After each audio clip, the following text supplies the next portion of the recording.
नमस्कार। हम हमारे कंप्यूटर लिटरेसी प्रोग्राम की शुरुआत करने जा रहे हैं।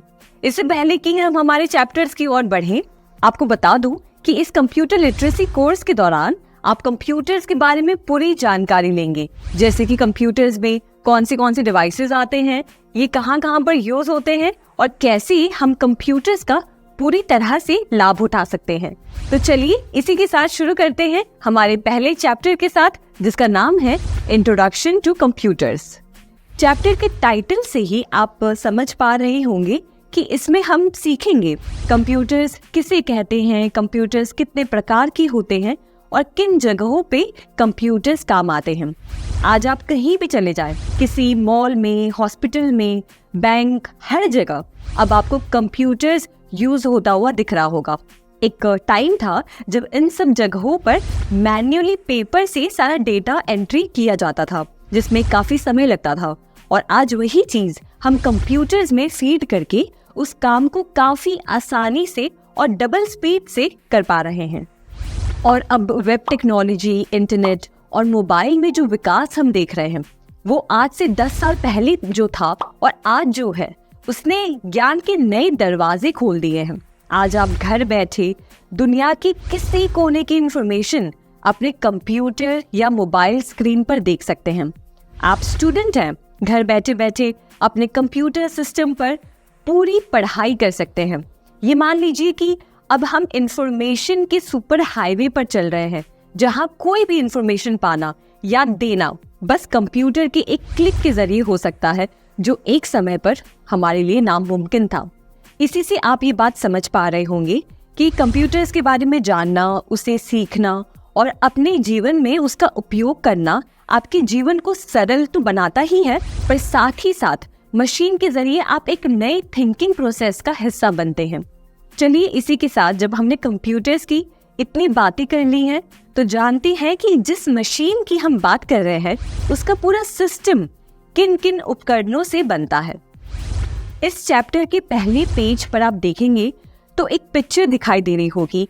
इस पूरे मशीन के समूह को कंप्यूटर या पर्सनल कंप्यूटर कहते हैं। इसे बैंक्स, सरकारी ऑफिसेज और घरों में यूज किया जाता है।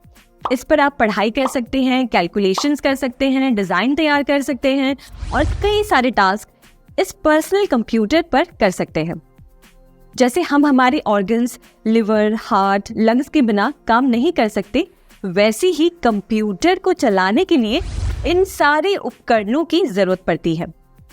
सबसे पहले आप देखेंगे तो एक बड़ी सी स्क्रीन दिखाई दे रही होगी। इसे कहते हैं मॉनिटर।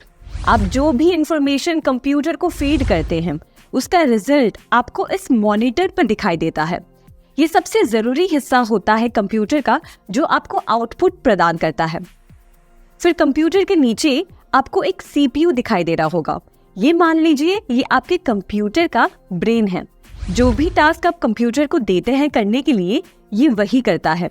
सीपीयू एक प्राइमरी कंपोनेंट है जो सारे कंप्यूटर प्रोग्राम्स को रन करने के लिए रिस्पॉन्सिबल है।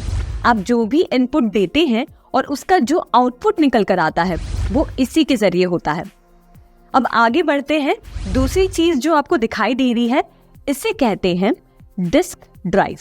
डिस्क ड्राइव क्या करता है, आपकी सीडी या डीवीडी पर जो भी रिफ्लेक्टिव डेटा स्टोर्ड है, उसे रीड करता है और आपके सामने प्रेजेंट करता है। अब आगे देखते हैं फ्लॉपी डिस्क। फ्लॉपी डिस्क आज यूज नहीं किए जा रहे हैं। आज आपको ये कंप्यूटर्स में नहीं मिलेंगे, पर ये काफी पहले यूज किए जाते थे, जब हमारे पास एडवांस टेक्नोलॉजी नहीं थी डेटा ट्रांसफर करने के लिए। आज जो आप यूएसबी ड्राइव्स या ऑनलाइन कनेक्टिविटी या क्लाउड पर जो डेटा स्टोर कर रहे हैं, ये पहले नहीं था। पहले इन फ्लॉपी डिस्क पर डेटा स्टोर किया जाता था।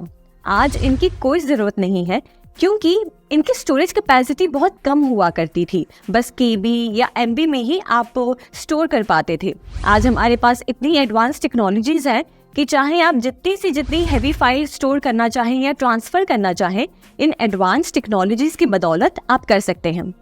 फ्लॉपी डिस्क आज हमारे उपयोग में तो नहीं है, पर जानकारी के लिए आपको ये जानना चाहिए। चौथी चीज जो दिखाई पड़ रही है, वो है लेजर प्रिंटर। लेजर प्रिंटर आप जानते ही होंगे, ये वो मशीन है जो आप जेरोक्स या प्रिंट कॉपी निकालने के लिए यूज करते थे। फिर नीचे की तरफ आप देख सकते हैं सीडी रोम या सीडी रोम ड्राइव लिखा हुआ है। ये भी 20th सेंचुरी और 21st सेंचुरी की शुरुआत में यूज किया जाता था। अब इसकी जगह पर हमारे पास एडवांस टेक्नोलॉजी से बने ड्राइव्स हैं और ऑनलाइन स्टोरिंग मीडियम आ गए हैं। ये एक मीडियम था जिसके जरिए सॉफ्टवेयर, मल्टीमीडिया एप्लीकेशंस और लार्ज फाइल्स को डिस्ट्रीब्यूट करने के लिए यूज किया जाता था। सीडी रोम का फुल फॉर्म है compact disk read only memory. CD ROM में सिर्फ रीड ओनली टेक्नोलॉजी थी, जिसका मतलब है मैन्युफैक्चरिंग के समय में उसमें जो भी डेटा स्टोर है उसको आप मॉडिफाई नहीं कर सकते, उससे आप बस रीड कर सकते हैं। जबकि फ्लॉपी डिस्क एक प्रकार का ड्राइव था जिसमें आप डेटा रीड कर सकते हैं और राइट भी कर सकते हैं। इसका मतलब डेटा को मॉडिफाई भी कर सकते हैं। दोनों को अलग अलग पर्पसेस के लिए यूज किया जाता था। कई प्रकार की इनमें डिफरेंसेस थी जो इन्हें अपने काम में अलग बनाती थी। और नेक्स्ट में है सीडी रोम ड्राइव। ये एक तरह का हार्डवेयर डिवाइस हुआ करता था जिससे सीडी रोम में से डेटा को रीड करने के लिए बनाया गया था। आजकल इनको डिजिटल स्टोरेज ने रिप्लेस कर दिया है। आज के मॉडर्न कंप्यूटर्स में ये दोनों ही ड्राइव आपको देखने नहीं मिलेंगे। आगे बढ़ते हुए आपको कीबोर्ड की पिक्चर दिखाई दे रही होगी। ये एक प्राइमरी इनपुट डिवाइस है जिसमें कई तरह के कीज होते हैं। इनमें कई तरह के बटन्स होते हैं, कई तरह के स्पेशल कैरेक्टर्स होते हैं जो एक प्रकार के फंक्शन या कमांड को रिप्रेजेंट करते हैं। आप कंप्यूटर से इन बटन्स के जरिए अपने कमांड्स को पहुंचा पाते हैं। अगला है माउस। इसके बारे में तो आप जानते ही होंगे। ये कंप्यूटर स्क्रीन पर कर्सर मूव करने के लिए काम आता है। मॉडेम एक ऐसा डिवाइस है जो कंप्यूटर और इंटरनेट सर्विस प्रोवाइडर के बीच संवाद स्थापित करने में मदद करता है। ये डिजिटल डेटा को एक प्रकार से दूसरे प्रकार में बदलने और फिर से वापस बदलने में क्षमता रखता है ताकि इंटरनेट और कंप्यूटर के बीच एक कम्युनिकेशन संभव हो। उसके बाद है स्पीकर, जिसके बारे में हम अच्छे से जानते हैं। फिर है मेमोरी। कंप्यूटर मेमोरी एक इलेक्ट्रॉनिक कंपोनेंट है जो डेटा को टेम्पररी या स्थायी रूप से स्टोर या रिट्रीव करने के लिए इस्तेमाल होती है। इससे पहले हमने जाना कि कंप्यूटर्स आखिर होते क्या हैं। क्या आप जानते हैं कि कंप्यूटर्स भी कई प्रकार के होते हैं? मुख्य रूप से 3 टाइप के कंप्यूटर्स होते हैं। पहला है एनालॉग कंप्यूटर, दूसरा है डिजिटल कंप्यूटर और तीसरा है हाइब्रिड कंप्यूटर। सबसे पहले एनालॉग कंप्यूटर्स के बारे में शॉर्ट में जानते हैं। एनालॉग कंप्यूटर्स जो कि ट्रेडिशनल डिजिटल कंप्यूटर से अलग होते हैं, रियल वर्ल्ड डेटा को डायरेक्टली मैनिपुलेट करते हैं, जैसे कि वोल्टेज, प्रेशर या टेम्परेचर। इनका मेन काम होता है कंटिन्यूअस डेटा को हैंडल करना और एक आउटपुट प्रदान करना। ये कंप्यूटर्स फिजिकल क्वांटिटीज को डायरेक्टली मेजर और प्रोसेस करते हैं। एग्जाम्पल के तौर पर आप ले सकते हैं एक थर्मोमीटर जो टेम्परेचर मेजर करता है, वो भी एक तरह का एनालॉग डिवाइस है। दूसरे एग्जाम्पल के तौर पर आप गाड़ी के स्पीडोमीटर को भी ले सकते हैं। स्पीडोमीटर एक एनालॉग कंप्यूटर की तरह काम करता है जो गाड़ी की स्पीड को मेजर करता रहता है और आपको स्क्रीन पे दिखाता है कि गाड़ी कौन सी स्पीड पे चल रही है। इसके कंपैरिजन में डिजिटल कंप्यूटर्स सब कुछ बाइनरी कोड यानी कि 0 और 1 में कन्वर्ट करते हैं। इस तरह analog computers real time data को डायरेक्टली प्रोसेस करते हैं जो उन्हें कुछ स्पेसिफिक एप्लीकेशंस में बहुत ही ज्यादा इफेक्टिव बनाता है। इनका यूज आज भी कई जगह पे होता है जहां कंटिन्यूअस डेटा मॉनिटरिंग और प्रोसेसिंग की जरूरत होती है। आपके लिए एनालॉग कंप्यूटर्स को समझना इम्पोर्टेंट है क्योंकि ये आपको डिफरेंट टाइप के कंप्यूटिंग सिस्टम्स के बारे में एक ब्रॉडर पर्सपेक्टिव देते हैं। अब आगे हमारे दूसरे टाइप के कंप्यूटर के बारे में जानते हैं जो कि है डिजिटल कंप्यूटर। अब डिजिटल कंप्यूटर वो कंप्यूटर है जो आपके घर में, ऑफिसेज में, स्कूल में, बैंक में हर जगह इस्तेमाल होता है। एनालॉग कंप्यूटर्स कुछ ही जगह यूज होते हैं पर डिजिटल कंप्यूटर्स आपको हर जगह दिखेंगे। जैसे हमने एनालॉग कंप्यूटर्स में देखा कि एनालॉग कंप्यूटर फिजिकल क्वांटिटी को डायरेक्टली मेजर करते हैं जैसे टेम्परेचर, प्रेशर, वैसे डिजिटल कंप्यूटर्स बाइनरी फॉर्म में डेटा को प्रोसेस करते हैं, यानी 0 और 1 के बीच में। ये calculations, gaming, information storage, data processing, data storage और भी ऐसे डिजिटल कई सारे काम के लिए यूज होता है। इसका एक सबसे क्लासिक एग्जाम्पल आप ले सकते हैं आपका स्मार्टफोन। आपका फोन भी एक तरह का डिजिटल कंप्यूटर ही है। जब भी आप कोई एप्लीकेशन यूज करते हैं या इंटरनेट चलाते हैं तो ये डिजिटल कंप्यूटर बाइनरी कोड यानी कि 0 और 1 का इस्तेमाल करके डेटा को प्रोसेस करता है। और तीसरा और आखिरी टाइप का कंप्यूटर जो कि है हाइब्रिड कंप्यूटर। हाइब्रिड कंप्यूटर नाम से ही आप थोड़ा बहुत समझ पा रहे होंगे। ये कंप्यूटर्स एनालॉग कंप्यूटर और डिजिटल कंप्यूटर का एक मिक्स है। ये कंप्यूटर्स दोनों ही कंप्यूटर्स का लाभ उठाते हैं। एनालॉग कंप्यूटर्स की कैपेबिलिटी, रियल वर्ल्ड डेटा को प्रोसेस करने की कैपेबिलिटी, और डिजिटल फॉर्म की कैपेबिलिटी, क्रिटिकल कैलकुलेशंस और डेटा को स्टोर करने की, दोनों के ही मिश्रण से एक हाइब्रिड कंप्यूटर बनता है। इसमें पहले रिसीव किए गए एनालॉग सिग्नल्स को प्रोसेस किया जाता है, जैसे कि टेम्परेचर, स्पीड या प्रेशर, और फिर ये सिग्नल्स डिजिटल फॉर्म में कन्वर्ट किए जाते हैं, जिससे कि हमें काफी एक प्रॉपर तरीके से डेटा को स्टडी करने की हेल्प मिलती है। इसका सबसे क्लासिक एग्जांपल आपको दूं तो हॉस्पिटल्स में जो हार्ट मॉनिटर यूज किया जाता है वो भी एक प्रकार का हाइब्रिड कंप्यूटर है, जिसमें कंप्यूटर पेशेंट की हार्ट रेट को ट्रैक करता रहता है, यानी कि एनालॉग डेटा को प्रोसेस करता है और फिर इस डेटा को यूज करके डिजिटल फॉर्म में प्रेजेंट करता है, जिससे कि डॉक्टर समझ सकते हैं कि पेशेंट की कंडीशन क्या है, वो कैसे रिकवर कर रहे हैं। तो इससे समझिए कि इन सभी टेक्नोलॉजी जैसे कि एनालॉग, डिजिटल और हाइब्रिड, इन तीनों की हमें कितनी ज़्यादा ज़रूरत है। सभी अलग अलग पर्पस के लिए यूज़ किए जाते हैं, अलग अलग इंडस्ट्रीज में काम आते हैं और आने वाले समय में इनमें और परिवर्तन होता रहेगा और ये और एडवांस होते जाएंगे। अब ये तो हमने समझ लिया कि कितने मेन टाइप्स के कंप्यूटर होते हैं, पर इस डिजिटल कंप्यूटर्स के भी कुछ अपने प्रकार होते हैं। जैसे कि डिजिटल कंप्यूटर्स में micro computer, mini computer, main frame computer और सुपर कंप्यूटर्स भी आते हैं।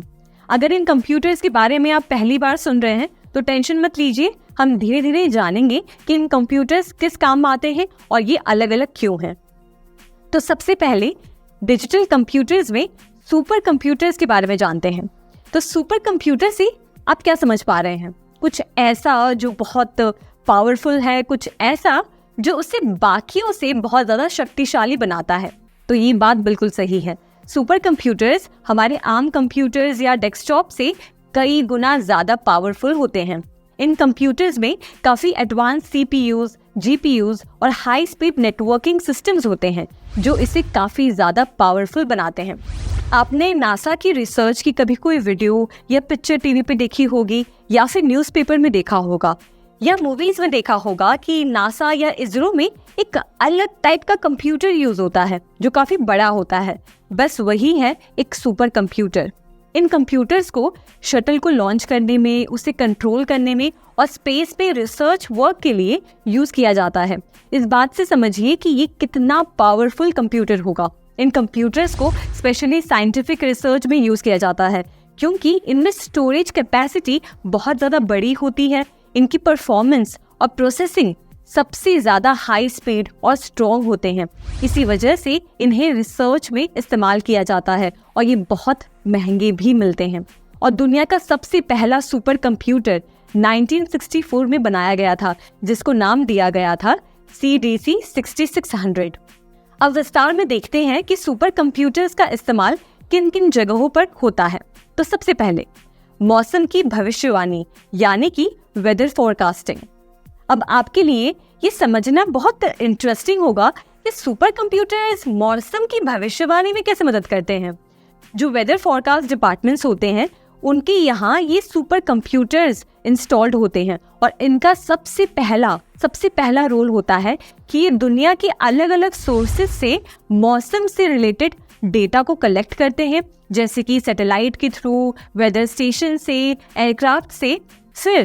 फिर इन डेटा को कलेक्ट करके सुपर कंप्यूटर्स में फीड किया जाता है और ये कंप्यूटर्स इनकी हाई कंप्यूटिंग पावर की वजह से इन डेटा को प्रोसेस करते हैं और करोड़ के कैलकुलेशंस भी सेकंड्स में कर लेते हैं। और वेदर फोरकास्टिंग में सबसे कठिन पार्ट होता है वेदर का अनुमान लगाना, यानी कि मौसम का अनुमान लगाना, जो कि ये सुपर कंप्यूटर्स मैथमेटिकल मॉडल्स का यूज करते हैं और सिमुलेशंस रन करते हैं जो रियल वर्ल्ड की कंडीशंस को मिमिक करते हैं।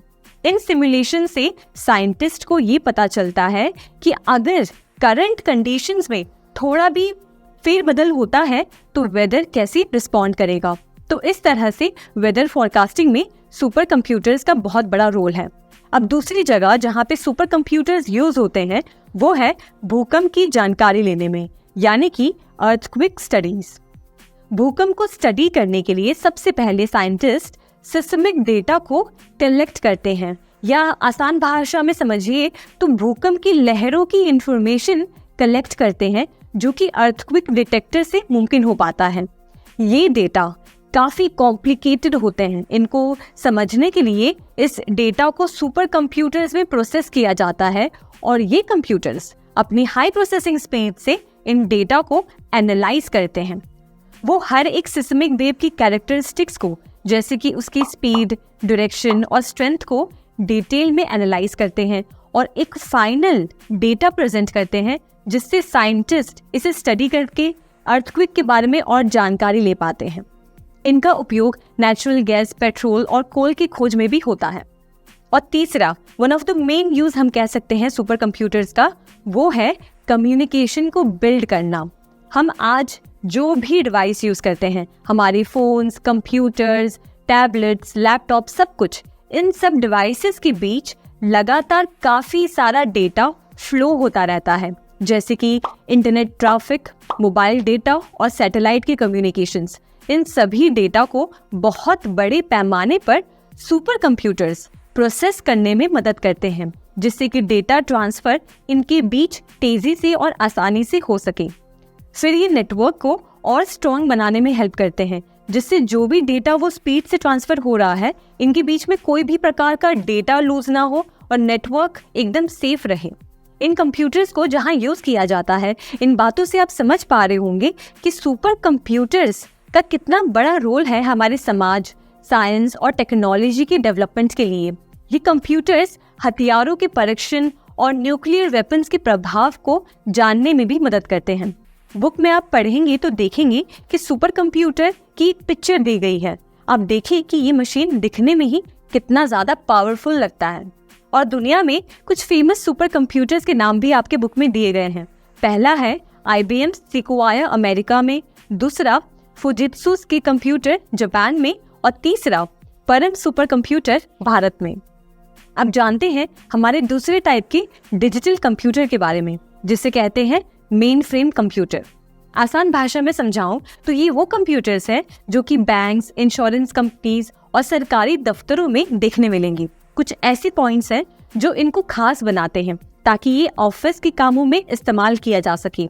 सबसे पहले ज्यादा क्वांटिटी में डेटा को ये हैंडल कर पाते हैं, जो कि बैंक्स और इंश्योरेंस कंपनीज में बहुत ज्यादा जरूरत है।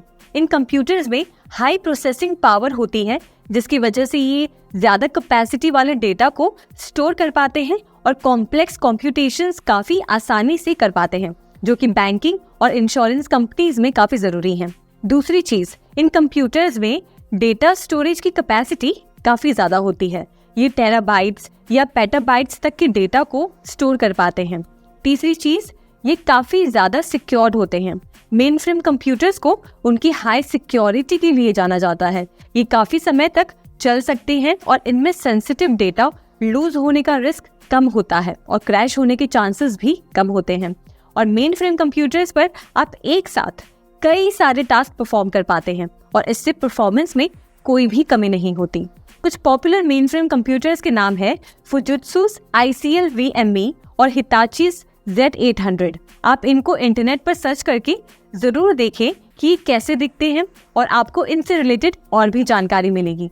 इस तरह से मेन फ्रेम कंप्यूटर्स का बहुत बड़ा रोल है बैंकिंग और गवर्नमेंट सेक्टर्स में।